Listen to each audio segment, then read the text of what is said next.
చైతన్య దర్శనమే మోక్షం. ఏం చేత అహం ముక్తోస్మి అని అనుకోగలిగేది చైతన్యమే. నేను ముక్తుణ్ణి అని అనుకోలేనిది జడం. అనుకోలేకపోతే అది మృతియే. माया और मेरे ये सर्वनाम रूप कार्य చైతన్య ద్రష్టాక దృశ్య హోనేకే ఆ చైతన్యమనే ద్రష్టకు మేమంతా దృశ్యం అవుతూ ఉన్నాం గనుక కారణ్ మిథ్యా మృగ తృష్ణాకే సమాన్ కేవల్ ప్రతీతి మాత్ర హై. కేవలం ఇలా బతుకుతున్నాం, ఇలా కనిపిస్తూ ఉన్నాం, పురిస్తున్నాం. అంతవరకే మా బతుకు, పురించటం వరకే మా బతుకు, మీకందరికీ కనిపిస్తూ ఉండడం వరకే మా బతుకు. కనే బతుకు కాదు, మాకు కనిపించే బతుకు ఇచ్చాడు. కనే బతుకు ఆయనది, కనిపించే బతుకు మాది. కనేది లేకపోతే కనిపించేది సున్నా. ఆ కనేదే ప్రమాణం, ఈ కనిపించేదే ప్రమేయం. ప్రమేయంగా మేము లేము, ప్రమాణం చూస్తే మేమున్నాం. ఆయన చూపుల్లో బతుకుతున్నాం. మీరు మమ్మల్ని నెత్తినేసుకుని మీ స్వరూపాన్ని మరిచిపోయారు కనుకనే మీరు మాలాగే ప్రమేయమైపోయారు. కనుక ప్రమాణంతో టచ్ ఎప్పుడు లేకుండా పోయిందో మరణం తప్ప మీకు శరణం లేదు. మేరా ఔర్ మేరే కార్యకా స్వరూప పృథక్ నహి. నేను నా సంతానము ఇద్దరం ఒకటే. తాటకం నేను, మారీచ సుబాహులు వాళ్ళు. ఏం చేయమంటావు? కైకసిరి నేను, రావణ కుంభకర్ణ విభీషణ. ప్రధానము నేను, త్రిగుణాలు అవి, నామరూప క్రియలు అంతా ఒకటే. మాయి మాయా అనేక అప్నే హావ భావ కటాక్ష కర్తే హోయం. నేను ఎన్నో తళుకు బెళుకులు చూపి తథా మోహిత్ కర్నే వాలే అనేక విచిత్ర కార్య ఉత్పన్న కర్తే హోం. అందరినీ మోహింపజేసి సర్వమోహిని అని అమ్మవారి నామాలలో ఒక నామం, ఆఖరి నామం. నేను అవరోహణ క్రమంలో అది రాసి ఆరోహణ క్రమంలో అవ్యాజ కరుణామూర్తి అని అక్కడి నుంచి స్టార్ట్ చేసి రాశావు. ఒకసారి చూడండి నా ప్లాను, మీకు అర్థమవుతుంది. 54 నామాలు అవరోహణ, కిందికి దిగొస్తున్నది అమ్మవారు. 54 ఆరోహణ అని పేరు పెట్టి 108 తీసుకొని నేను 108 1000 నామాలు తీసుకోలేదు. నేననుకున్న మెథడ్లో అది ఇంటర్ప్రిట్ చేస్తూ వెళ్ళిపో. నాకు ఈ అవరోహణ మార్గంలో ఆఖరిది సర్వమోహిని, అందరినీ మోహసాగరంలో వారేసింది అన్న, అంటే సంసారంలో వారేసేంత వరకు దిగొచ్చింది. మళ్లీ సాయుధ్యం వైపు ప్రయాణం ఎప్పుడు చేయాలంటే అవ్యాజ కరుణామూర్తి, అవ్యాజమైన కారుణ్యం అనేది ముందు కావాలి మనకు. ఆవిడ అనుగ్రహం ఉంటే ఇంకా మనం ప్రయత్నం చేసి తరిస్తామని చేవు వరకు చెప్పుకుంటూ. ఎందుకలా మా మనస్సుకు వచ్చింది ఒక పిక్చర్. మాయా అందరినీ మోహింపజేసి కన్నే వాళ్ళే అనేక విచిత్ర కార్య ఉత్పన్న కర్తీహం. ఎన్నో చిత్ర విచిత్రమైన కార్యాలన్నీ నేను సృష్టిస్తూ. सारांश ये कि मैं अपना सर्व बल इस मनादिकों के साक्षी चैतन्य के मोहित करने वास्ते करती हूँ. ఆ చైతన్యాన్ని మోహింపజేయడం వల్లనే ఇంత బలం వచ్చింది నాకు. మళ్లీ చిన్న చిన్న చైతన్యాలంతా ఆ మోహసాగరంలోనే ముంచిపారేరు. అసలు పెద్ద చైతన్యం యొక్క బలంతో చిన్న చిన్న చైతన్యాలను సృష్టించి వీళ్ళందరినీ నా గుప్పిట్లో పెట్టుకొని కూర్చోను. అంటే జీవులన్నాం. సాత్వికో, నేను చేసే పని తెలుసా మీకు? సత్తుకో అప్నే బల్సే అసత్. సత్యాన్ని నా బలంతో అసత్యంగా చూపుతా. అందుకనే పరమాత్మ కనపడటం లేదు. అసత్తుకో సత్, లేనిదాన్ని ఉన్నట్టు చూపుతా, అదే ప్రపంచం. ఉన్నదాన్ని లేనట్టు చూపుతా, అది పరమాత్మ. లేనిదాన్ని ఉన్నట్టు చూపుతా, అది ప్రపంచం. జడకో చైతన్య, జడాన్ని చేతనంగా చూపుతా, అదే మిథ్యాత్మ. చైతన్యకో జడ్, చేతనాన్ని జడంగా చూపుతా, అది జడ ప్రపంచం. సుఖకో దుఃఖ, దుఃఖకో సుఖ, పూర్ణకో అపూర్ణ, అపూర్ణకో పూర్ణ ఇత్యాది అనేక రూప్ అవాస్తవ్ ఇంద్రజాల్ కే సమాన్ కర్ దిఖలాతి హూ. ఒక ఇంద్రజాల మహేంద్రజాలం చూపినట్టు మీకు చూపుతున్నాను. మీరు చూసి చూసి దీనిలో పడిపోయారు, కాళ్ళు తిరిగి పడిపోయారు. అందుకనే ప్రపంచ వ్యవహారాల్లో పడిపోవడం మనం అర్థమవుతున్నదా? మన ఆలోచనల్లో పడిపోతాం, ఒక్కొక్కప్పుడు మాటల్లో పడిపోతాం. రే మాటల్లో పడిపోయారా మీరు అంటుంటారు పెద్దవాళ్ళు. ఆకలి దెబ్బలు కూడా గుర్తు రావటం లేదు, ఏదో మాటలు పెట్టుకున్నారు. ఇంకా పనులు పెట్టుకున్నట్టే అయితే ఇంకా దాని నుంచి మనం బయటపడలేం. ఇంద్రజాల్ కే సమాన్ కర్ దిఖలాతి హూ వాస్తవ్ సే నహీ. ఇది వాస్తవం కాదు బాబు, తౌభీ ప్రత్యేగాత్మ ప్రసన్న ప్రసన్న నహి. సరే, మంచిది. మేరీ అవస్థ నవీనో యవ్వనవాన్ హూ, అత్యంత సుందర రూప్ హూ, పతివ్రత హూ. ఆ పతిని అంటి పట్టుకొని ఉంటుంది, అదే అక్కడ అర్థం. చైతన్యమే దానికి పతి, జడానికి పతి చైతన్యం. దాని బలంతోనే ఇంత చేస్తున్నది కాబట్టి ఎప్పుడు వదిలిపెట్టదని అర్థం. అందుకని అమ్మవారి నామాల్లో పతివ్రత అనొక నామం ఉన్నది, చూచారో లేదో. క్యోంకి అనంత చిత్ సత్ స్వరూప ప్రత్యేగాత్మ మేరా స్వామి. ఆ ఆత్మే తన స్వామి. భిన్న సర్వ నామ రూప ప్రపంచ మేరా కార్య. అది ఒక్కటి తప్ప మిగతాదంతా నా ఇఫెక్టే, నా ప్రాడక్టే. నామ్ బల్ బాల్ బచ్చా హై. నా కార్యం అంటే అర్థమేమిటి? నా పిల్లలు పాపలు అన్నట. మొత్తం నామరూప క్రియలు. శేష ఏక చైతన్య హీ మేరా పతి హే. ఒక చైతన్యమే నా నాథుడు. పరంతు నా మీద పెత్తనం చేయగలిగింది అదొకటే, మిగతాదంతా నా అధీనమే. పరంతు ఓ ముझ స్త్రీ సే కదాచిత్ భీ స్పర్శ నహీ కర్తా. చమత్కారం ఏమిటంటే, సృష్టి స్త్రీ పురుష సంయోగం వల్లనే కదా. మీరు ఆలోచిస్తున్నారా?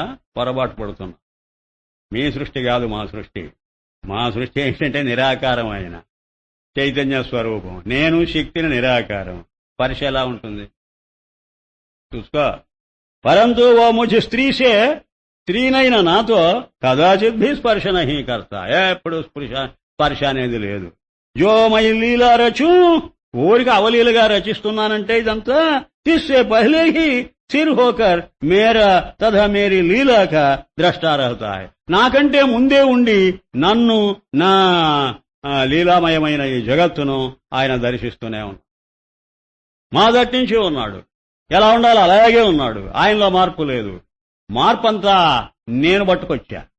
ఆయన్ను మార్చి చూపుతుంటా. కానీ ఆ మార్చి చూపటం వాస్తవంగా మార్చారనుకోకండి.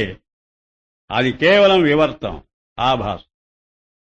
ఇప్పుడు నా ముఖం మారి అద్దంలోకి వచ్చిందండి. అద్దం నా ముఖాన్ని మార్చేసిందే. అద్దం లాంటిది శక్తి. ఆ ప్రతిముఖం లాంటిది ప్రపంచ సృష్టి. పరమాత్మ లాంటిది నా ముఖం. ఈ ముఖాన్ని ఆ అద్దం లాగేసి తనలోకి పెట్టుకొని కూర్చుంది. లాగేసిందంటే మొత్తం ముఖం అక్కడికి పోయిందే, పోలే. స్పర్శే లేదు. అద్దంతో ముఖానికి స్పర్శే లేదు. కానీ సృష్టి జరిగింది. చిత్రం చూచా, అన్వయించు.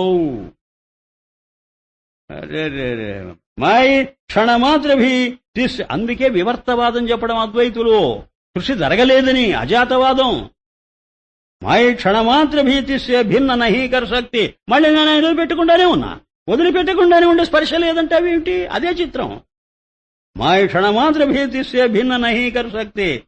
హే పుత్రో చైతన్య తుమ్ సర్వనామ రూప కా పితా హై. ఆ చైతన్యమే మీ అందరికీ తండ్రి. और मैं माया तुम्हारी माता हूं. నేను మీ తల్లిని. జగత పితరౌ వందే పార్వతీ పరమేశ్వరౌ. కాళిదాసు మహారాజు ఆయన ఉన్నట్టుండి పార్వతీ పరమేశ్వరులను స్తోత్రం చేస్తూ జగత పితరౌ, జగత్తుకు తల్లిదండ్రులు ఎవరైనా ఉన్నారంటే పార్వతీ పరమేశ్వరులు. అంటే చైతన్యము, శక్తి, వాటి వల్లనే ఇదంతా. ఎంత దూరం ఉన్నదో ఆయన కాళీదాసుడు పరి. ఆయన పెద్ద జ్ఞాని, యోగి, మహానుభావుడు. ఎంత మనసులో పెట్టుకుని మాట్లాడుంటాడు. ఆపనే మాతాపితాక సమ్యక్ స్వరూప్ జానో. తల్లిదండ్రుల సేవ చేయండి. మీరు ఉంపలేక తల్లిదండ్రుల స్వరూపం తెలుసుకోండి. తెలుసుకోకుండానే మీరు సంతానం మాకు కలిగారు. మీరు మీ ధోరణిలో మీరు వెళ్ళిపోతున్నారు. గుడ్డిగా లోకంలో పడిపోతున్నారు. ఎవరి వల్ల మీరు వచ్చారో అది మర్చిపోయారు. చూశారా? ఉపాదాన కారణం మర్చిపోయారు. నిమిత్త కారణం బొత్తిగా మర్చిపోయారు. నిమిత్త ఉపాదాన కారణాల వల్లనే కార్యం ఏర్పడుతుంది. మీరు కార్యస్వరూపులు కారు బాబు. మీలో చైతన్యం ఉంది. అది మర్చిపోతున్నారేమిటి? మీకు శక్తి ఉంది. అయితే పరిమితమైన చైతన్యం, పరిమితమైన శక్తితో బతుకుతున్నారు. అఫ్ కోర్స్ అయితే కానివ్వండి. కానీ పరిపూర్ణ చైతన్య శక్తుల వల్లనే ఆ పరిమితం ఏర్పడ్డది మీకు. కనుక ఈ పరిమితాన్ని పరిపూర్ణంగా మార్చుకోవడం మీ డ్యూటీ. ఎప్పుడు మార్చుకుంటారు? మా వైపు చూస్తే మారుతారు. అది ప్రత్యేక్. మా వైపు చూడకుండా పరాంగుముఖంగా వెళ్ళిపోతున్నారు. ఎప్పటికీ మీకు మోక్షం. జో అప్నే మాతాపితా కా సమ్యక్ స్వరూప్ నహీ జాంతా. ఎవడికైతే తల్లిదండ్రుల విషయమే పూర్తిగా తెలియదో సో పుత్ర నాలాయక్. వాడు నాలాయక్ అట, అన్ఫిట్ అట. వాడు పనికిరాడు. అర్థాత్ ద్రష్ట దృశ్యక సమ్యక్ స్వరూప్ జాన్నా హి కళ్యాణ్ కా హేతు హై. ద్రష్టా దృశ్యం ఈ రెండింటి యొక్క సంబంధం ఏమిటి, వీటి స్వరూపం ఏమిటి పూర్తిగా అవగాహన చేసుకున్నవాడే వాడు గొప్పవాడు. వ్యాసునే కహా హే మాతేశ్వరి, అమ్మా మహానుభావురాలా వ్యాస భగవానుడు ఆమెతో మాట్లాడుతున్నాడు. తూహి యథార్థవక్త, నువ్వు సత్యమే చెబుతున్నావు. అప్నా తథా అప్నే పతి కా సమ్యక్ స్వరూప కహ్, అసలు నీ స్వరూపమేమిటి, నీ పతి అయిన ఆ చైతన్య స్వరూపమేమిటో చెప్తావా మాకు. మాయానే కహా హే పుత్రో, ముఝ సర్వకి జనని మాయా కా तथा नाम रूप आकाशादि प्रपंच मेरे बाल बच्चों का सम्यक असत जड़ दुख परिच्छिन्न रूप ही स्वरूप जानना अन्यथा नहीं. నన్ను నా సంతానమైన ఈ నామరూప క్రియలను ఈ మొత్తం ప్రపంచాన్ని దృశ్యాన్నంతా దృక్కు కంటే భిన్నంగా లేదు, కేవలం అది అబద్ధం అని మీరు గుర్తించటమే మా స్వరూపాన్ని మీరు గుర్తించ. అంతే. तात्पर्य దీని अंतरार्थम ఏమంటే कि जो स्वरूप से होवे नहीं और अधिष्ठान के अज्ञान से प्रतीति होवे तो अपने कार्य सहित माया का स्वरूप है. తన పాటికి తాను లేకుండా తనకు ఏది ఆధారమో దాన్ని గుర్తించకపోవటం వల్ల కనిపించేదేదో అది మాయా స్వరూపం. నా స్వరూపం ఏమిటో మీరు అడుగుతున్నావే, అది అధిష్టానాన్ని మీరు గుర్తించక నేను కనిపిస్తున్నాను. మీరు అది నా స్వరూపం పూర్తిగా అర్థం చేసుకోవాలంటే అధిష్టానాన్ని అడగండి చెబుతుంది. రూపాయి ఒక ఆభరణం మీతో మాట్లాడుతున్నాడు. నువ్వెవరు, ఏమిటి, ఓ కంట్యా కాసులదండ, ఎవరు, నీ స్వరూపం ఏమిటనంటే మీరు బంగారమని గుర్తించక నేను మీకు కనిపిస్తున్నా. నా అధిష్టానం, నా ఆధారం, నా మూల పదార్థం సువర్ణం. దాన్ని గుర్తించండి, అప్పుడు నేను ఆభాస అయిపోతా. అప్పుడు మీకు వాస్తవంగా కనపడతా. అయితే ఆభాసగా, అసలు కనపడకుండా పోవడం అనేది లేదన్నాడు కదా, ఆభాసగా కనపడుతుంటా. ఇంకా నేను కొంచెం దూరం పోయి మాట్లాడాలి. విభూతిగా కనపడుతుందంటే ఇంకా బాగుంటుంది. అంటే అదే ఇన్ని రూపాలుగా కనపడితే దాన్ని విభూతి అనాలి. పూరిక ప్రతిబింబంకి ఇది బింబం అంటే ఏదో మతిపోతున్నట్టుంటుంది మనకు. అది కాదు. ప్రతిబింబం కూడా బింబం యొక్క విభూతి అనుకో, హాయిగా ఉంటుంది. అప్పుడు రెండో కలిసి ఏకంగా కనపడతాయి. బంగారము ఆభరణాలు అంతా కలిసి బంగారం అనుకో, కాదా? అది కరెక్ట్ కూడా. అసలు ఆ షోకేస్ అంతా బంగారం మయం. అది ఒక చోట ప్యూర్ గోల్డ్ గా కనపడుతుంది, ఓ చోట ఆర్నమెంట్స్ గా కనపడుతుంది. That's all.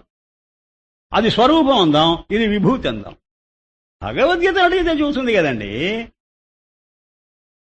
ఆ 9వ అధ్యాయం అంతా స్వరూపం చెప్పాడు, 10వ అధ్యాయం విభూతి చెప్పాడు. అంతే. 9, 10 చదవండి చాలు. 9, 10 మీరు మూల గ్రంథం చదివినా సరే, నా గ్రంథం ఉన్నది చూడు, నేను మూలమంతా రాశానుగా. 9, 10 జాగ్రత్తగా స్టడీ చేయండి. ఏ రోజుకి ఆ రోజు కొంచెం రెఫర్ చేసుకుంటుండండి, బ్రషప్ చేసుకోండి, హాయిగా ఉంటుంది. जो स्वरूप से होवे नहीं और अधिष्ठान के अज्ञान से प्रतीति होवे तो अपने कार्य सहित माया का स्वरूप है स्वप्नवत. స్వప్నంలాగా అయిపోతుంది. తథా మృగతృష్ణికాకే జలవత్, ఎండమావుల నీళ్ళలాగా అయిపోతుంది. దైసే హి సత్చిత్ ఆనంద స్వరూప్ బ్రహ్మ సాక్షి ఆత్మా కా సమ్యక్ స్వరూప్ జాన్నా అన్యథా నహి. మరి ఆత్మస్వరూపం ఎలా తెలుసుకోవాలంటారమ్మా? ఆత్మస్వరూపమా? సత్చిత్ ఆనంద్, అది దాని స్వరూపం. అంటే ఉన్నాను అనే స్మరణ, అక్కడికి ఆగు. నీ స్వరూపం నీకు తెలిసింది. ఇంకా ఏది ఉన్నది, స్ఫురిస్తున్నది అని అన్నప్పటికీ ఇదే ఆ రూపంలో తనకు తానే స్ఫురిస్తూ ఉన్నది అని అనుకుంటే రెండో కలిసి రాజీ పడతాయి. అప్పుడు పేచీ లేదు. అప్పుడు ఆత్మ అనాత్మలకు తెగదెంపులు లేవు. రెండో కలిసి ఏకం. ద్రష్టా స్వభావసే హి బంధ మోక్ష రహిత్ హై. అసలు ద్రష్ట ఎప్పుడు వాడికి బంధం లేదు, మోక్షం లేదు. బంధ మోక్ష కా భీ ద్రష్ట హై. వాడు వాటిని కూడా చూస్తున్నాడు. వాడికి దృశ్యం అది, వాడి స్వరూపం కాదు. ఇంతలాగే కాశ్యప మహర్షి వచ్చాట. అచే దైవీ ఆసుర్ गुणदोष रूप जो देवता दैत्य हैं मुझ कश्यप नाम चैतन्य से ही उत्पन्न होते हैं. అసలు పురాణ కథ ఏమిటంటే కశ్యపుడని ఒక ప్రజాపతి ఉన్నాడు. ఆయన కశ్యపుడు కాదట, పశ్యకుడట. పశ్యకుడే కశ్యపుడయిందట. పశ్యకుడు అని అంటే దీనికి వర్ణ వ్యత్యయం అని పేర్లేండి, మెటమోర్ఫోసిస్ అంటారు. లింగ్విస్టిక్స్ అని ఒక సబ్జెక్ట్ ఉన్నదిలేండి, దానిలో చదివాం మేము. మెటమోర్ఫోసిస్ అంటే నవ్వులాట అనేది నవ్వు టాలా అయింది. నవ్వులాట అది నవ్వు టాలా, లాట టాలా అంటే మార్పు. అది కరెక్ట్ అవుతుంది మళ్ళీ కొన్నాళ్లకు. అలాగే పశ్యకే కశ్యప్. పశ్యకేమిటి? చూచేవాడు అని అర్థం. పశ్యతి అంటే చూస్తున్నాడు అని. వాడు ఎవరో కాదట, ఆత్మేనట. ఆ పశ్యకుడు ఆత్మే. దానిలో దైవ సంపద, అసుర సంపద ఈ రెండు, ఒకరేమో దేవతలు, మరొకరు దానవులు. కశ్యప ప్రజాపతికి 4 భార్యలైతే ఒకదాని పేరు దితి, ఒకదాని పేరు అదితి, ఒకదాని పేరు కద్రువ, ఒకదాని పేరు వినత. ఆ కద్రువ సంతానం నాగజాతి, ఆ వినత సంతానం పక్షి జాతి. పోతే ఇంకా 2 ఉన్నారు. దితి సంతానము దైత్యులు. దైత్య అనే మాట దితి అనే దాని వల్ల వచ్చింది, అంటే రాక్షసులు. అదితి సంతానం ఆదిత్యులు లేదా ఆదితేయులు. వారెవరయ్యారంటే దేవత. ఏమిటిదంతా? అంతా పరమాత్మ సృష్టి అని చెప్పడం. మొత్తం ప్రాణి జాతి అంతా పరమాత్మ నుంచి వచ్చింది అని చెప్పడానికి కథలు లేరు. ఆసుర గుణదోష రూప్. ఈ దేవతలు రాక్షసులు ఎవరని అడగండి, దైవాసుర సంపదలే. మనలో వర్చ్యూస్ అండ్ వైసెస్ ఇవేనట దేవాసురులు. పోతే जैसे अनेक अंधेरी वर्षादिक उत्पन्न लय होते भी आकाश निर्विकार है इससे मई చైతన్య సర్వాధిష్టానం. ఆ కశ్యపుడికి మాత్రం ఏ వికారం లేదట. ఇంత సంతానము వాడినేం దెబ్బతీయలేదట. ఆకాశంలో వెలుగు చీకటి 2 ఏర్పడుతున్నా అది ఎలాగా దానివల్ల ఎఫెక్ట్ కావటం లేదు. అలాగే ఆత్మలో నుంచి ఈ గుణదోషాలు, ఈ దైత్య మరి ఆదితేయ ఇలాంటి జాతులు ఎన్ని వస్తున్నప్పటికీ దానికి ఏమీ హాని లేదు, లాభం లేదు. చూచారా ఏంటిది? సృష్టి ఆభాస అయినప్పుడే ఏ విధమైన వికారం ఉండదు. సృష్టి యథార్థమైతే మాత్రం కారణం దెబ్బతింటుంది. కార్యం వల్ల కారణం దెబ్బతింటుంది. కార్యం కారణాన్ని ఎప్పుడు దెబ్బతీస్తుందంటే ఆరంభవాదమో పరిణామవాదమో అయితే దెబ్బతీస్తుంది. వివర్తవాదం అయితే తీయదు. ఎందుకంటే జరిగినట్టు కనిపిస్తుంది కానీ జరగలేదు. భయమేమున్నది? మన రూప కశ్యప్ జానో. ఇంతెందుకు ఆత్మను కశ్యపుడు అనడం దేనికి? మనస్సునే అందాం కశ్యపుడని. మనసేగా నీ చూస్తున్నది చేస్తున్నది. ప్రవృత్తి నివృత్తి మన రూప కశ్యప్కి దితి అదితి దో స్త్రీయ జానో. ప్రవృత్తి మార్గం ఒకటి, నివృత్తి మార్గం ఒకటి. ఈ 2 దితి అదితి అని అనుకోండి. దైవీ ఆసురీ గుణ దేవత దైత్య హోయే. ఆ దైవ సంపద అసుర సంపదే ఈ దేవదానవ జాతులు అనుకోండి. సో శరీర స్వర్గవజ్ఞానం. ఎప్పుడు దైవ గుణాలు బాగా ప్రిడామినెంట్ గా కనపడతాయో అప్పుడు ఆ శరీరం స్వర్గం అంట. ఈ స్వర్గం లేదు వేరే. చూసారా? అంటే దైవ గుణాలతో ఉన్న మహానుభావుడి శరీరము, ఆ శరీరము స్వర్గము, ఆ గుణాలు దేవతలట. शरीर में जिसके आसुरी गुण अधिक है सो शरीर పాతాళవత్ జానో. అదే నరకం అని అనుకోండి అసుర సంపద ఎక్కువగా ఉంటే. అద్భుతం. ఈ 2 సమానంగా ఉంటే అది భూలోకం అంట. భూమి లోక్ జానో. సరే, జబ్ కభీ దేవి దైవీ గుణ రూప దేవత బలి హో, ఈ దైవ గుణాలు బాగా బలం పుంజుకున్నాయో तब शरीर रूप स्वर्ग में ये जीव रूप इंद्र परम शोभा को पाता है. ఈ ఇంద్రుడు ఎవడో కాదట, జీవుడే ఇంద్రుడట. వీడి గుణాలు దేవతలట. వీడున్నది స్వర్గం శరీరమేనట. और आसुरी गुण रूप दैत्य शोभा रहित होकर मलिन भाव को प्राप्त होते. అప్పుడు ఆ అసుర సంపద అంతా అణిగిపోతుందట. దేవతలకు విజయం, రాక్షసులకు అపజయం అంటే అర్థం అదట. అప్పుడప్పుడు ఈ అసుర గుణాలు బాగా పైకొచ్చి దైవ గుణాలు దెబ్బతిన్నాయో రాక్షసులు జయిస్తారు. ఉపనిషత్తు చెప్పింది, సూచన చేసింది, భగవత్పాదులు వివరించారు కొంతవరకు. బృహదారణ్యకం అండి. ఎంత స్టడీ చేసి ఉండాలి మన కాళీ కమలీవాలా గారు. ఎంత జీర్ణించుకోవాలి ఆ భావాలు. మళ్లీ సాధక లోకానికి ఎలా ఆయన ఏది చెబితే బాగుంటుంది. ఊరికి కథలు గాథలు చెప్పదలుచుకోలేదు, చెప్పడాయన. ఆయన మనకు కావలసిన సాధన సామగ్రి అందిస్తున్నాడు. ఆ కథల ఆంతర్యాన్ని బయట పెడుతూ హేతు హై ఏ సబ్ దైవీ ఆసురి మన్కే ధర్మ, ఇవన్నీ మనోధర్మాలండి. ఈ సంపదలన్నీ బాల్ బచ్చే హై, మన్కే ధర్మ నామ్ బాల్ బచ్చే హై. ఆ మనస్సు గన్న సంతానం అట. కశ్యపుడు ఎవడో కాదు, మనస్సు వాడు గన్న సంతానం ఈ దైవాసురులు. అంటే ధర్మాలటవి, ఆ లక్షణాలేనట దైవాసురులు, వేరే లేరు. ప్రత్యక్ సాక్షి ఆత్మాకే ఏ ధర్మ నహి, ఆత్మ సద్ధర్మాలు కావట ఇవి మనోధర్మాలు. जिस नित्य सुख चैतन्य रूप आत्मा से ये पूर्ण रूप मन उत्पन्न हुआ. ఎప్పుడు తనపాటికి తాను ఉన్నటువంటి ఆత్మలో నుంచి ఒక స్పందన ఏర్పడ్డదట. పూర్ణ అంటే స్ఫురణ, స్పందన, ఒక అప్హీవల్ అంటారు ఇంగ్లీష్, ఒక థ్రాబ్ ఒకటి ఏర్పడేసరికి అదేంట మనసు.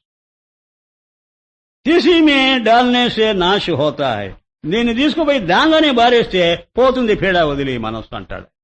దానిలో నుంచి వచ్చిన దానిలోనే బారేయి, అంతే, ఇంకెక్కడో బారేయకు. ఎక్కడో బారేస్తున్నామంటే ప్రపంచం మీద బారేస్తున్నాం. ఈ మనస్సు ఎక్కడి నుంచి వచ్చింది? ఆత్మలో నుంచి వచ్చింది. నువ్వు ఎక్కడ బారేయాలి దాన్ని? ఆత్మలోనే బారేయాలి. దాని బదులు ఏం చేస్తున్నావు? అనాత్మ ప్రపంచం మీద బారేస్తున్నావు. ఇంకా మనస్సుకు బలం మన ప్రాణం తీయడానికి. అందుకనే భగవద్గీత చెప్పింది ఏంటి?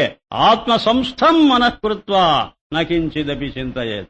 నువ్వు ఆత్మలోనే తీసుకుపోయి పెట్టు ఆ మనస్సును, అప్పుడు ఇంకా ఏ చింత లేదు.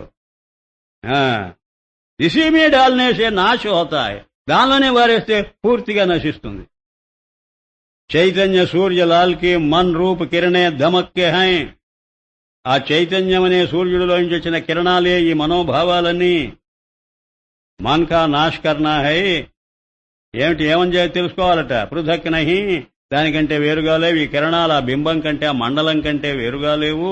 యహీ జాన్నా హి మన్ కీ నాశ్ కర్నా. ఇది తెలుసుకోవటమే, గుర్తించటమే మనసును చంపేయడం. మనసు ఏదో ఉండి దాన్ని చంపుతామని కాదుట. దాని మూల పదార్థం ఏమిటి, ఎక్కడి నుంచి వస్తున్నది ఇది? ఈ గోదావరి సోర్స్ ఏది? నాసికా త్రిజంబకమా? అక్కడికి వెళ్ళి చూడు, అప్పుడు ఈ గోదావరి కనపడదు, ఈ గోదావరి కనపడదు. అక్కడ వాటర్ ఫాల్స్ కనపడుతుంటాయి. అది కనపడితే ఇది కనపడదు, ఇది కనపడితే అది కనపడదు. నువ్వు ప్రపంచాన్ని చూస్తూ ఉంటే దీని మూలస్వరూపం తెలియదు. మూలస్వరూపాన్ని చూసావా ప్రపంచం తెలియదు, దానిలోనే లయమైపోతుంది. యహీ జాన్నా హీ మన్కా నా. అందుకనే జ్ఞానం ఒక్కటే సాధనం, మరేది కాదంత ఘంటాపదంగా చెప్పడం. వాళ్ళు ఘటకో తథా భూషణోకో మృత్తికా సువర్ణ రూపు జాన్నా హీ ఘటభూషణోక నాశ. అబ్బా, ఒక ఘటము నశించడం అనగా మృత్తికగా చూడడమేనట. అది మట్టిగా చూడడమే ఆ కొండ యొక్క వినాశం. అది బంగారంగా చూడడమే ఆభరణాల తాలూకు ప్రవిలాపనం. దేనిసే దైనేసే తీసుకే కాలకతా మిటితీ హై. సరే, మంచిది. దైవీ గుణం సే సంయుక్త జో పురుష హై తో దేవతా హై. అబ్బా, దేవతలు ఎక్కడో లేరు, ఆ అపోహ పోగొట్టుకోండి. ఈ దైవ గుణాలు మూర్తి భవించున్న మహానుభావులెవరో భూలోకంలోనే వాడే దేవత. और पूर्वोक्त आसुरी गुणों कर जो पुरुष संयुक्त हैं तो दैत्य हैं. టెర్రరిస్టులు, సెల్ఫ్ ఇమోలేషన్ చేసుకునేటువంటి వ్యక్తులు, వీరంతా శాడిస్టు. వీళ్ళంతా ఎవరయ్యానంటే రాక్షసులు. Dono is భూలోక్ May he రహతే high. అబ్బా, ఇద్దరు ఈ భూలోకంలోనే ఉన్నారు రాయన. స్వర్గం లేదు, దాగాడితే గుడ్డు లేదు, మార్చిపోండి అని. ఇదండి బోధ. ఆ పౌరాణిక భావాలు, ఆ మత సంబంధమైన చర్చలు మనస్సును ఎంతగా లాగేస్తున్నాయంటే మనం ముందుకు పోనివ్వటం. సాధకుడైనటువంటి వాడు ఈ నమ్మకాలన్నీ తోషదలు పారేసి ఎప్పుడు పారేయగలవో తెలుసా? అంతా వ్యాపించిన, సర్వత్రా వ్యాపించిన ఒకే ఒక తత్వాన్ని పట్టుకున్నప్పుడే నీకు ధైర్యం వస్తుంది, లేకపోతే నీకు రాదు. ఎప్పటికీ మన బతికింతే. భూలోక్ మే హీ రహతే హై, తిన్కా పరస్పర విరోధ హమేషా బన్ రహతా. ప్రతి క్షణము ఈ ఇద్దరికీ సంగ్రామం జరుగుతూనే ఉన్నదట. దేవాసుర సంగ్రామం పురాణాల్లోనే కాదు, ప్రపంచంలోనే జరుగుతున్నది బాబు. ఇది చూచే వ్యాస మహర్షి వ్రాశాడు. ఇది సంకేతం. పురాణం ఒక సంకేతం, లోకం ఒక సంకేతం, మన జీవితం ఒక సంకేతం. సంకేతం అంతా సత్యం కోసం ఉన్నది, సత్యాన్ని చూపటానికి ఉన్నది. సత్యం పరమాత్మే, ఆయన నుంచి వచ్చిందే ఇదంతా. మళ్ళీ ఆయన చూపటానికి ఇదే మనకు దోహదం చేస్తుంది. తిన్కా పరస్పర విరోధ హమేషా బనా రహా హై ఇత్యాది దృష్టాంత. మను ఏ విధంగా ఎవరు ఈ మాటలు చెబుతూ ఉన్నది మనకు? ఏదిది? కశ్యప మహర్షి. ఆయన ఉపన్యాసం అయిందో లేదో వెంటనే మను వచ్చాడట. మను అంటే మానవులకు మూల పురుషుడు, ది ఫస్ట్ మ్యాన్, మన పయనీర్. మనుతే ఇతి మనుహు, మన్యతే ఇతి మనుహు. ఎవడైతే ఆలోచనాపరుడో వాడు మనువు. Mann to think. అందుకే మనస్ అంటే థింకింగ్ టాలెంట్ ఎక్కడున్నదో అది. అలా మొదట థింకర్ అన్నమాట. అది original thinker, the first thinker of man kind. ఆయన గారు వచ్చారు. పశ్చాత్ మను భగవాన్ ఆయే और कहा कि हे साधो ये जगत మనోమాత్ర है. నేను చెబుతున్నాను వినండి, ఏ మొత్తం ప్రపంచం మనోమాత్రం. అంతా mental creation, minds creation, that's all. Minds projection. మొత్తం క్రియేషన్ అంతా ప్రొజెక్షన్ ఆఫ్ ది మైండ్. అంతకు మించి మరేం లేదు. ఎంత ధైర్యం, ఎంత మనకు ఉత్సాహం ఇచ్చే మాటలో చూడండి. జైసే సంకల్ప మన్ దృఢ కర్తా హై తైసే హీ భాస్తా హై. ఈ మనస్సు ఏ సంకల్పాన్ని దృఢంగా చేస్తుందో అలాగే ప్రపంచం కనిపిస్తుంది. తాడు అని చూచేవాడికి తాడే కనిపిస్తుంది. పాము అని సంకల్పిస్తే ఆ తాడే పామై కనిపిస్తుంది. చూశారా? ఆ రజ్జుసర్ప దృష్టాంతమే తీసుకోండి. మనస్సుకు ఎంత దృఢమైన సంకల్పం కలిగితే, ఎలాంటి సంకల్పం కలిగితే అలాగే కనిపిస్తుంది మీకు. జో దేహ సహిత్ జగత్ కా సత్ సంకల్ప కర్తా హై. ఇప్పుడు నేను చెప్పే మాట ఏమిటంటే, మీ అందరికీ ఈ దేహంతో సహా, అంటే మిథ్యాత్మతో సహా, జగత్ అంటే గౌణాత్మను, ఈ రెండింటినీ కూడా సత్ సంకల్పకర్త హై. ఇది కేవలం ఉండడము, స్ఫురించటము మాత్రమే అని నువ్వు దృఢంగా సంకల్పిస్తే తో సత్ భాన్ హోతా హై. అదే భాషిస్తుంది నీకు. అంతకు భిన్నంగా ఏం కలుగుతుంది? యథా మతిస్తథా గతి. నీ మతి ఎలా ఉంటే గతి అలాంటిదే. సరే, ఎంత సైంటిఫిక్ అంటే ఇది ప్రమాణాన్ని బట్టే ప్రమేయం. ఇప్పుడు కన్ను ప్రమాణం అండి.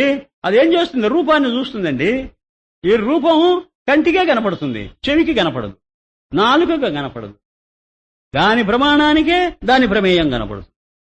ఈ ప్రమాణం ఎలా చూస్తే ఆ ప్రమేయం అలా కనపడుతుంది. ఇది తెల్లగా ఉన్నదని చూస్తే ఈ తెలుపే కనపడుతుంది, ఇక్కడ నలుపు కనపడదు. ఇక్కడ నల్లగా ఉన్నదని చూస్తే నలుపే కనపడుతుంది, తెలుపు కనపడదు. ప్రమాణాన్ని బట్టి ప్రమేయ జ్ఞానం. వా, ఆ మెంటల్ కల్చర్ చూడండి ఎంత గొప్పగా ఉందో. అసత్ సంకల్ప దృఢకర్త అయితే అసత్ భాస్తా. ఇది నామరూప క్రియాత్మకంగా చూడడమే నీకు అలవాట, అయితే అలాగే కనపడుతుంది. అదే వాసన. అందుకని అనేక జన్మలు పట్టడం మనకు మళ్ళీ వెనక్కు రావడానికి. జైసే ఏక్ హీ స్త్రీ మే అనేక పురుషోं के అనేక ही సంకల్ప होते हैं. ఇది శంకర భగవత్పాదులు చెప్పారు, తర్వాత కమలీవాలా చెబుతున్నారు. ఒకే ఒక స్త్రీని ఒకరు చూసినట్టు ఒకరు చూడరు. వాడికి భర్తకు భార్యగా కనపడుతుంది ఆ స్త్రీ, భర్తకు భార్యగా కనపడుతుంది, పిల్లలకు తల్లిగా కనపడుతుంది, తండ్రికి కుమార్తెగా కనపడుతుంది, తాతగారికి మనవరాలుగా కనపడుతుంది. అవునా కాదా? ఇన్ని వేషాలు వేసిందే ఆ మనిషి ఒకే విధంగా ఉన్నది. ఆ చూచే చూపులో తేడా వస్తున్నది. అలాగే ఒకే విధంగా ఉంది ఇది. అది సామాన్యం. నేను దాన్ని అన్వయిస్తా. సామాన్యం మామూలుగా ఉందని అర్థం. ఇంకో మాట ఏమిటంటే సామాన్యంగా ఉంది. సామాన్యంగా ఉందంటే సర్వత్రా ఏకరూపంగా ఉంది. అది సామాన్యం అంటే యూనిఫామ్ గా ఉంది. దాన్ని ఏం చేస్తున్నాం? ఒక్కొక్కడు ఒక్కొక్క రూపంలో చూస్తున్నాం. అందువల్ల ప్రపంచమైంది. అంటే డైవర్సిటీ, డైవర్సిఫై అయిపోయింది. అది నువ్వు మళ్ళీ యూనిఫై చేసుకొని చూస్తే యూనిటీ కనపడుతుంది. ఆ యూనిటీనే డైవర్సిఫై చేసి చూస్తే డైవర్స్గా కనపడుతుంది. అరే, एक ही स्त्री में अनेक पुरुषों की अनेक ही संकल्प होते हैं। 3 पुरुषों को एक ही स्त्री अपने अपने संकल्प के अनुसार వాడి వాడి సంకల్పాన్ని బట్టి అనేక రూపు ప్రతీతి హోతి. అదేట ప్రతీతి అంటే ఆభాస అంటే అర్థం చెబుతున్నాడు చూడండి, ఇంకో రకంగా చెబుతున్నాడు. మై దేహ నహి కింటు మై ప్రత్యక్ష సాక్షి ఆత్మా హూ యహి నిరంతర దృఢ సంకల్ప కరే. మీకేం రోగం? సంకల్పాన్ని బట్టి కదా ఫలితం. మీరు మంచి సంకల్పమే చేసుకోండి నాయన, మీకు మంచి ఫలితమే కలుగుతుంది. ఇప్పుడు కూడా సత్యనారాయణ వ్రతం అవి చేసేటప్పుడు సంకల్పం చెప్పుకోండి అంటుంటారు. చూసారా ఎంత గొప్పగా ఉందో? మంచి సంకల్పం చెప్పుకో బాబు. ఈయన పురోహితుడు మనకు, ఇది ఒక వ్రతం, ఇది అంటే దృఢ వ్రత. మనం ఎప్పుడు ఆ వ్రతం బాగా జాగ్రత్త, అదే స్టికాన్ అయి ఉండాలి. వ్రత మీన్స్ ప్రిన్సిపుల్ దృఢ వ్రత, స్ట్రాంగ్ ప్రిన్సిపుల్డ్ మ్యాన్, స్క్రూపులస్. ఇంగ్లీష్లో చెప్తే అద్భుతం. ప్రాచీన మహర్షుల భాష ఉన్నది చూడండి, ఇంగ్లీషు దానికి ఒదిగినట్టు ఏది వదలదు. ఇండో యూరోపియన్ లాంగ్వేజ్ అది. అంటే రాముడు దృఢవ్రతుడు అంటాడు ఇప్పుడు ఎవరు? వాల్మీకి. అంటే ఒక్క సంకల్పం చేశాడంటే ఇంకా అది అంతే, దానికి తిరుగులేదు. దృఢవ్రత కమ్ వాట్ మే, అదట దృఢవ్రత అంటే. ఇప్పుడు ఇలాంటి సంకల్పం చెప్పుకో, అప్పుడు దృఢవ్రతుడు అవుతావు నువ్వు. ఏమిటట? మై దేహనహి, నేను ఈ దేహాన్ని గాను. మరి ఎవరు నువ్వు? కింతో మై ప్రత్యక్ష సాక్షి ఆత్మాహం, నేను కేవలం సామాన్య స్వరూపం, నేను జ్ఞానమే. ఇదంతా జ్ఞేయం. ఈ జ్ఞేయం నా జ్ఞానంలో ప్రతిఫలించింది. ఆ ప్రతిఫలించింది జ్ఞానంలోనే గనుక జ్ఞానమే యొక్క విభూతి. అది అద్దము యొక్క విభూతే ప్రతిబింబాలన్నీ. అలాగే నా జ్ఞాన దర్పణం తాలూకు విభూతి మొత్తం అని ఆ భావంలో బతకవయ్యా.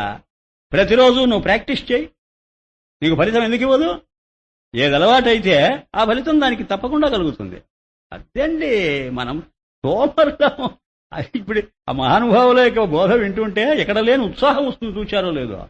అరే ఎంత బెహోదాగా బతుకుతున్నాం, ఇంకా రేపటి నుంచి ఇదే అవలంబించాలి. ఆ పట్టుదల ఉండాలి. అందుకే సత్యాగ్రహం అనే మాట ఎన్నిసార్లు అది మీకు దాని అర్థం చెబుతూనే వచ్చాను ఇంతకాలం. సత్యం మీద ఉండాలండి పట్టుదల. ఆ మహానుభావుడు ఎవరో గాని ఆ కాంగ్రెస్ పుట్టినప్పటి నుంచి ఏంటి ఆ మాట చూడండి, పెద్ద పండితుడట ఆయన. ఎవరో ఆయన చెప్పాడట. ఏమిటండి మనం ఏ మాట అంటే బాగుంటుందంటే సత్యమేవ జయతే, సత్యాగ్రహ. సత్యమే ఎప్పటికైనా ట్రయంఫ్ అవుతుంది కనుక సత్యాన్నే పట్టుకుందాం. ఆగ్రహ అంటే పట్టుకోవడం, సత్యాన్నే పట్టుకొని కూర్చుందాం. ఎందుకంటే ఉన్నది సత్యం, లేనిది అసత్యం. నువ్వు ఆ పావురాన్ని పట్టుకోరా వేటకాడా, ఆ బాణం అటు ఎక్కువ పెట్టు, అది ఉన్నది కనుకనే నీకు ఫలితం ఇస్తుంది. నువ్వు దాన్ని నీడ మీద ఎక్కువ పెట్టి దాన్ని కొట్టడానికి ప్రయత్నిస్తావేమిటి? నీడ అసత్యం, అసత్యానికి ఎంత ప్రయత్నించినా ఫలితం లేదు. అది సత్యాగ్రహం అనే మాటకు అర్థం. ఎంత దూరం పోయిందో చూడండి. మై దేహ నహి కింటు మై ప్రత్యక్ష సాక్షి ఆత్మాహూ యహి నిరంతర దృఢ సంకల్ప కరే. సో ఇదా నిరంతరము దృఢంగా నువ్వు సంకల్పం చేశావంటే కాల్ పాకర్ వైసే హీ హో జావేగా. కాల్ పాకర్ అంటే ప్రారబ్ధం దేరి మరణం అనేది నీకు సంభవిస్తే వైసే హీ హో జావేగా, నేను నీకు గ్యారంటీ ఇస్తా, నువ్వు ఆ ఆత్మస్వరూపంగానే మిగిలిపోతావు. నీకు మరణ భయం లేదు. పరీక్షిత్తుకు చేసిన ఉపదేశం ఇదే. శుకమహర్షి రేపు తక్షకుడు వస్తాడు, నీ కాలు పట్టుకుంటాడు, వాడు కాటు వేస్తాడు, నీకు విషం ఎక్కుతుంది, చస్తావు అని చెప్పి తక్షకుడు రాడు, నీ కాలు పట్టుకోడు, నిన్ను కాటు వెయ్యడు, విషం ఎక్కదు, నువ్వు చావవు. అర్థమైందా అని అడిగాడు శుకమహర్షి. ఆఖరి ప్రశ్న. పరీక్షిత్తు వెంటనే ఏమన్నా అంటే మృత్యోనాం మృత్యురహం, ఆయన మృత్యువులో మృత్యు భయం లేదు. భగవన్ తక్షకాదిభ్యో మృత్యుభ్యో నబిభేమ్యహం. ఈ తక్షకాదులు కొన్ని వేల మంది వచ్చినా సరే I don't care, I have no fear of them. ఎంచేత అభయం దర్శితం త్వయా, తాము అభయమైన మార్గం చూపారు నాకు. ప్రవిష్టో బ్రహ్మ నిర్వాణం, బ్రహ్మ నిర్వాణంలో ఇప్పుడే ప్రవేశించి కూర్చొనున్నా నేను. ఇప్పుడు నేను బ్రహ్మనిష్టలో ఉన్నా. ప్రాయోపవేశం కాదు, ఇది బ్రహ్మోపవేశం. బ్రహ్మములో కూర్చున్నా ఇంకా నన్నేం చేస్తాడు వాడు. నేను అయితే చూడవా తక్షకుణ్ణి, అది ఆభాస. నా విభూతే తక్షకుడు. నామరూపక్రియలు మూడు నావే. నేనే నామంగా రూపంగా క్రియగా నాకే కనిపిస్తున్నా, ఇంకా నన్నేం చేస్తున్నా. ఆ బోధ ఎంత ఆయనకు ఆరూఢమైందో చూడండి. మనువు చేసిన ఈ చిన్న ఉపదేశం ఎంతో గొప్పది. మానవులకందరూ చేయవలసిన వాడు మనువే కదా, అందుకనే మనువును పట్టుకొచ్చాడు. మనునే కహా, ఇంకా మనువు చెబుతూనే ఉన్నాడు, హే సభాసదో చూనా ముఠ్ఠీ సే ఏ సంసార్ కిసీనే బనాయా నహి. ఒక సున్నము ఇటుక తీసుకొని ఎవడు ఈ బిల్డింగ్ కట్టలేదురా పిచ్చివాడా. ఈ సృష్టి ఎవడో ఒక బిల్డర్, ఒక ఇంజనీర్ వచ్చి ప్లాన్ వేసి కట్టాడనుకుంటున్నారా? ఆరంభవాదమా ఇది? పరిణామవాదమా? నో, యాక్చువల్ గా జరగలేదు సృష్టి. ఔర్ నా బనా సక్తా హై, చెయ్యలేడు కూడా ఎవడు. ఇంత పెద్ద సృష్టి చెయ్యను లేడు. కేవల్ సమష్టి వా వ్యష్టి మన్ కే పుర్నే సే హువా హై. అయితే మరి ఎలా జరిగింది? ఒక స్ఫురణ ఇది. ఏమిటి ఆ స్ఫురణ? సమష్టి మనస్సు యొక్క స్ఫురణ, వ్యష్టి మనస్సు యొక్క స్ఫురణ. సమష్టి స్ఫురణే బ్రహ్మాండం, వ్యష్టి స్ఫురణే పిండాండం. ఈ మిథ్యాత్మ ఈ శరీరాన్ని సృష్టించుకొని కూర్చున్నది. నేను శరీరము, నేను ప్రాణం, నేను మనస్సు, నేను ఇంద్రియాలు అనుకోవడం, దీని స్ఫురణ వల్ల ఇది తయారైంది. ఆ హిరణ్య గర్భుడో ఎవడో ఈశ్వరుడో ఉన్నాడే, వాడి స్ఫురణ వల్ల అది తయారైంది. అది లార్జ్ స్కేల్, ఇది స్మాల్ స్కేల్. జబ్ లగ్ ఫుర్నా హై తబ్ హీ తక్ జగత్ హై. ఎంతవరకు ఈ స్ఫురణ ఇలాగే కంటిన్యూ అవుతుందో అంతవరకు ఈ సృష్టి ఇలాగే కనిపిస్తుంటుంది, నీ ప్రాణం తీస్తుంటుంది. జబ్ ఫుర్నా నహి తబ్ సుషుప్తి ఆదికో మే జగత్ భీ నహి. ఎప్పుడు నీకు ఆ స్ఫురణ అబ్సెంట్ అయిపోయిందో, అసలు పూర్తిగా నశించిందో, అంటే నామరూప క్రియా స్ఫురణ ఎప్పుడైతే పోతుందో అప్పుడు ఈ ప్రపంచం కూడా పోతుంది. अपना सत चित आनंद रूप प्रत्येक आत्मा एक रस विकार शून्य है और सर्व मन वाणी के गोचर पदार्थ एक रस नहीं. ఒక ఏకరసం అంటే ఏక స్వభావం అని, రసం అంటే స్వభావం. ఏకైక స్వభావమైనటువంటి నీ తత్వాన్ని ఇప్పుడు గుర్తించావో అనేక స్వభావంగా ఉన్న ఈ ప్రపంచం నీకు కనపడనే కనపడదు. జైసే స్వప్న కా ప్రపంచ కేవల్ మనోమాత్ర హై. స్వప్న ప్రపంచం చూచావు కదా నువ్వు రాత్రికాలంలో, అది కేవలం మనోమాత్రమేనా? దానికంటే వేరే ఎక్కడైనా ఉన్నదా? మానసికమైన సృష్టిగా అది. ఏకరస్ నహి, అది ఒక విధంగా కనపడదో, అనేక రకాలుగా కనపడుతుందో. స్వప్న ద్రష్టాహి ఏకరస్ నాం ఏక రూప హై. ఆ స్వప్నాన్ని చూస్తున్న నీ జ్ఞానం మాత్రం ఒకటేనా? దానికి గోచరించేదంతా అనేకమా? ఇప్పుడు ఏది పోయింది తెల్లవారేసరికి, ఏది మిగిలిందో చెప్పు. నువ్వు చూసిన దృశ్యం పోయింది, దాన్ని చూస్తున్న ద్రష్ట నువ్వు పోలేదు కదా. నువ్వు జాగ్రత్తలో కూడా వచ్చి కూర్చున్నావు కదా. తైసే జాగ్రత్త స్వప్న సుషుప్త్యాది సర్వ పదార్థ పరస్పర వ్యభిచారి. శంకర భగవత్పాదులు ఆవేశించాడు ఆయనను. ఆ వ్యభిచారి అనే మాట ఆయనది, అది పట్టుకున్నాడు ఇప్పుడు. జాగ్రత్త స్వప్న సుషుప్త్యాది సర్వ పదార్థాలు కూడా పరస్పర వ్యభిచారి. ఒకదానిలాగా మరొకటి లేకపోవడమే వ్యభిచారం. ఇప్పుడు ఈ మైక్ ఈ చైర్ను వ్యభిచరిస్తున్నది. ఇది సైంటిఫిక్ లాంగ్వేజ్ అండి. ఈ చైర్ మైకును వ్యభిచరించింది అంటే అది కాకుండా ఇది ఉన్నది, ఇది కాకుండా అది ఉన్నది. Both of them are mutually exclusive. అది ఇంగ్లీష్. Mutually exclusive. ఇది దాన్ని కాదని తోసేసింది, అది దీన్ని కాదని తోసేసింది. ఇన్క్లూడ్ చేసుకోవటం లేదవి, ఎక్స్క్లూడ్ చేసుకుంటుంది. ఆ మాటలు ఎంత హాయిగా ఉన్నాయో చూడండి. ఇన్క్లూడ్, ఆల్ ఇన్క్లూజివ్ పరమాత్మ. ఇప్పుడు కంటెలు కాసుల దండను కాదని తోసిపారేశాయి, కాసుల దండ వడ్డాణాన్ని కాదని తోసేసింది. అంటే నేను నువ్వు కాదు, నువ్వు నేను కాదు, మనం ఇద్దరం పేచీ పడాల్సిన కానీ రాజీ పడం. మరి ఎలాగండి? బంగారం వచ్చింది, నోరు ముయ్యండి అన్నారు. మీరెవరే? మీలో మీరు తగులాడుకుంటున్నారు. ఇదిగో నేను మిమ్మల్ని అంతా ఇంక్లూడ్ చేసుకున్నా, నోరు మూసుకు. మీకే వదిలేస్తే ఒకదాన్ని ఒకటి ఎక్స్క్లూడ్ చేసుకుంటాయి. నేనైతే ఆల్ ఇన్క్లూజివ్, ఆల్ కాంప్రిహెన్సివ్ నేను. అలాగే పరమాత్మ అన్నింటినీ. అదే సామాన్యమని మేం చెప్పటం. సామాన్యం విశేషాలన్నింటినీ తన లోపలికి తీసేసుకుంటుంది. విశేషాలు మాత్రం ఒక విశేషం ఇంకో విశేషాన్ని భరించలేదు, తోసేస్తుంది. నీ దృష్టి ఎలా ఉన్నది ఇప్పుడు? విశేష దృష్ట్యా సామాన్య దృష్ట్యా చెప్పు. పెండ్లామంటావు, బిడ్డలంటావు, ఇండ్లంటావు, వాకిళ్ళంటావు, డబ్బు అంటావు, డాలకంటావు, అంతా విశేషాలేగా. ఒకటి మరొకటి కాదుగా. వాటన్నింటిలో సమానంగా వ్యాపించింది నువ్వు చూస్తున్నావా? మరి రేపటి నుంచి నేర్చుకో, అలవాటు చేసుకో. ఉంది మరి ఏమిటది? అస్థిభాతి. అదే మొత్తుకుంటున్నాడు ఆయన. 300 పేజీలు దాటి వచ్చాం. ఎన్ని మార్లు అన్నాడో అస్థిభాతి ప్రియ, అస్థిభాతి ప్రియ.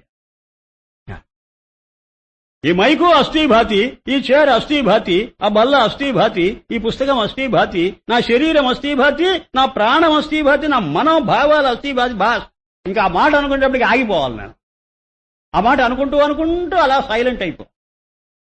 ఆ సైలెన్స్ అస్థిభాతి. అది నిరాకారము నిశ్చలమైన అస్థిభాతి. ఇవన్నీ సాకారము చల రూపమైన అస్థిభాతి. అంతే తేడా, అంతే. ఆ నిరాకారము నిశ్చలమైన నేను ఈ సాకారము సంచలమైనటువంటి ఈ దృశ్యాన్ని గమనిస్తున్నా. అంటే నన్నే విశేష రూపంగా చూసుకుంటున్నా. నేను సామాన్య రూపంగా ఉంటూ నా దాన్నంతా నేను విశేష రూపంగా, నా స్వరూపమే విశేష రూపంగా నేను చూడగలిగితే ఇంతకు మించిన జీవన్ముక్తి మరొకటి లేదు. మను, హే మను, शास्त्र में लिखा है, शास्त्र में लिखा है कि मनु शतरूपा से सृष्टि हुई है, तो कैसे है? ఏమండి మనువు గారు, ఆ బృహదారణ్యకోపనిషత్తులో ఒక మాట ఉన్నదే, దానికి ఏం చెబుతారండి మీరు జవాబు? ఏమున్నదిరా? మనువు అనేవాడికి భార్య ఒకతున్నది, దాని పేరు శతరూప. ఈ శతరూపతో సాంగత్యం వల్ల ఈ మనువుగన్న సంతానమే ఈ మొత్తం నామరూపాత్మక ప్రపంచం అని చెబుతున్నారే, అది మీరు ఎలా సమన్వయిస్తారు? ఆయన చెబుతున్నాడు చూడండి. మను నాం చైతన్య పురుషకా హై. మనువు అంటే ఏమిటనుకుంటున్నారు మీరు? శుద్ధ చైతన్యమే మనువు. ఓహో, అంతరార్థం చెబుతున్నాడు. శతరూప నాం ప్రకృతికా హై. శతరూప అంటే అర్థం ఆ మనువు యొక్క శక్తి, ఆత్మ తాలూకు శక్తి. అది ఆత్మ, దాని శక్తి, అది మనువు శతరూప అంటారు. శతరూప అనే మాట ఎందుకు వచ్చిందో ఇప్పుడు అర్థమైపోయింది. 100,000 రూపాలు ధరిస్తుంది. ఆ ఆత్మ యొక్క ప్రోద్బలంతో ఎన్నో రూపాలు ధరించి సృష్టిగా మారిపోయింది. అదే మాయ. సో ప్రకృతి పురుషకే సంయోగసే, అలాంటి ప్రకృతి పురుషుల సంయోగం వల్ల ఏ సృష్టి ఉత్పన్న హోతీ హై. నహీ नहीं तो మను శతరూప కహా సే ఉత్పన్న హుయే. అలాగే జరిగింది.